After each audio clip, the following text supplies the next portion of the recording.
आज की खबर राजधानी दिल्ली से जुड़ी हुई है और खासकर उन लोगों के लिए जो शहर की भाग दौड़ से कुछ पल सुकून की तलाश में रहते हैं। दिल्ली वालों के लिए एक बड़ी खबर है। नवंबर से यमुना नदी पर शुरू होने जा रही है क्रूज सेवा। सोनिया विहार से लेकर जगतपुर तक करीब 8 किलोमीटर लंबी ये क्रूज यात्रा न सिर्फ दिल्ली की पहचान बदलेगी बल्कि एक नया पर्यटन अनुभव भी देगी।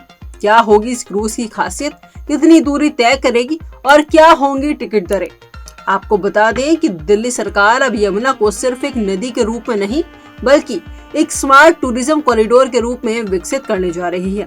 नवंबर 2025 से शुरू होने वाली है इस क्रूज सेवा की शुरुआत सोनिया विहार से होकर जगतपुर यानी शांति मंदिर तक होगी। करीब 8 किलोमीटर का ये सफर क्रूज पर बैठकर तय किया जाएगा, जिसमें नजारे होंगे, सुविधा होगी और सबसे अहम बात शांति का एहसास होगा। इस महत्वाकांक्षी परियोजना को धरातल पर उतारने के लिए दिल्ली सरकार की 5 प्रमुख एजेंसियां मिलकर काम कर रही हैं और वो है IWAI यानी inland waterways authority of India, विकास प्राधिकरण DJB यानी दिल्ली जल बोर्ड, DTTDC यानी दिल्ली पर्यटन और परिवहन विकास निगम, सिंचाई और बाढ़ नियंत्रण विभाग। हर एजेंसी की भूमिका स्पष्ट है। सिंचाई विभाग चार्जिंग स्टेशन और नौ वाहन सुविधाएं देगा। DJB और IWAI यमुना की साफ सफाई और गहराई बनाए रखने पर ध्यान देंगे ताकि नाव और क्रूज आराम से चल सके। दिल्ली के पर्यटन मंत्री कपिल मिश्रा का कहना है कि दिल्ली क्रूज सेवा के लिए पूरी तरह तैयार है। जेटी का निर्माण तेजी से चल रहा है और नवंबर से ये सेवा जनता के लिए शुरू कर दी जाएगी।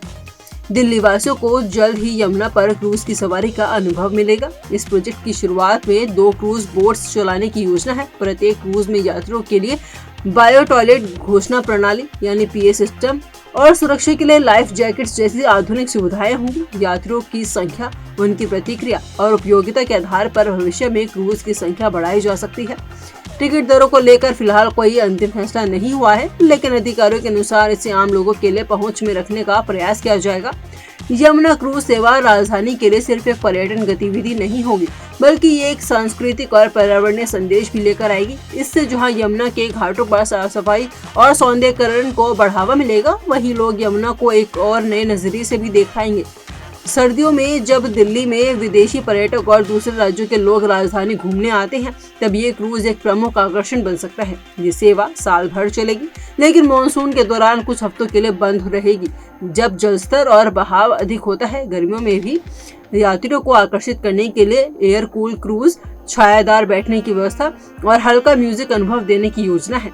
अधिकारियों का मानना है कि सर्दियों में जब दिल्ली का मौसम सुहाना होता है, तब क्रूज सेवा को जबरदस्त प्रतिक्रिया मिल सकती है। पर्यटन के साथ साथ ये दिल्ली की छवि को भी एक वाटर टूरिज्म हब के रूप में स्थापित करने में मदद करेगा।